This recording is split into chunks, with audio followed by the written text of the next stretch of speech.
never stop reading the Bible. Today, we're jumping into the book of Nehemiah. That's right. Specifically, the first 3 chapters. It's really the start of this incredible rebuilding story in Jerusalem. And it feels very personal, you know. The text uses I a lot, suggesting Nehemiah himself is likely the author. Makes sense. He's writing to the Israelites there in Jerusalem, focusing on, well, rebuilding the city walls, obviously, but also getting back to God's law. Exactly. Chapter 1 sort of picks up after Ezra, introducing us to Nehemiah, another really key leader for the people. And things really get started when his brother Hanani shows up, Right. with some others from Susa. Yeah, and the news they bring is just devastating. They tell Nehemiah about the state of Jerusalem. The walls are rubble, the gates are burned down. And the people. They're described as being in great distress and shame. It's bad. More than just physical damage, it sounds like. It's a blow to their spirit, their identity. Absolutely. And Nehemiah's reaction tells you everything. He doesn't just hear the news, he feels it deeply. All right, the text says he wept, mourned for days, fasted. And prayed. That prayer in chapter 1 is really something. It's a powerful act of intercession. He's praying to the God who, as he says, keeps his covenant with those who obey. Yes, and notice how he includes himself with the people, confessing their sins, his sins. There's this real sense of shared responsibility. He doesn't stand apart from it. Not at all. He appeals directly to God's faithfulness. And he bases that appeal on something specific, doesn't he? The covenant. The covenant with Moses, exactly. He's essentially saying, God, you promised. Okay, unpack that a bit. How does that connection work? Well, the deal basically laid out through Moses was, follow God's laws, you get blessings. Disobey, and there are consequences, like being scattered, exiled. So this is what happened. Right.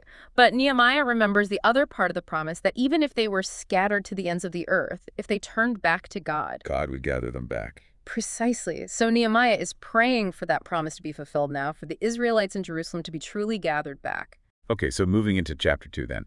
After, what, months of prayer? Seems like it, yeah. And then there's this moment with King Artaxerxes.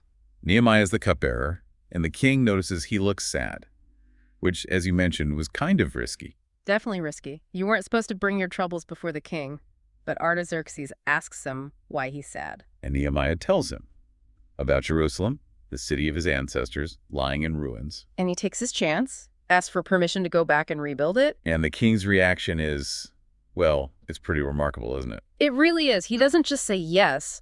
He grants permission, and he gives Nehemiah letters for safe passage through the provinces. And even resources.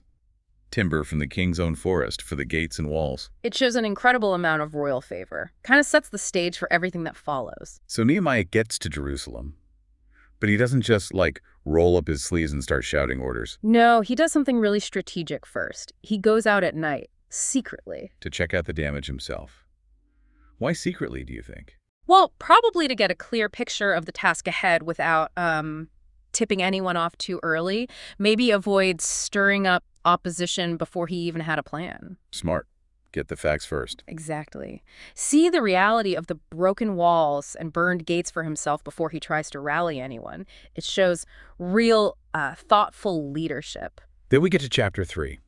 And this chapter is fascinating. It's like a detailed list. It really is. It reads almost like a roster or a project assignment sheet. It lists all these different people, families, groups. Yeah, priests, goldsmiths, perfume makers, rulers, regular citizens. And it specifies which section of the wall each group worked on. Like next to them, so-and-so repaired. It's incredibly detailed. Around 40 different groups are mentioned, each taking responsibility for their piece of the wall. What does that level of detail tell you? It really highlights that this wasn't just Nehemiah's project. It was a massive community effort, everyone pitching in. A real sense of shared purpose. Absolutely. Unity, dedication. You see the whole community mobilizing. Every name listed there is like a little testament to their commitment to bringing Jerusalem back. It's a powerful picture, isn't it?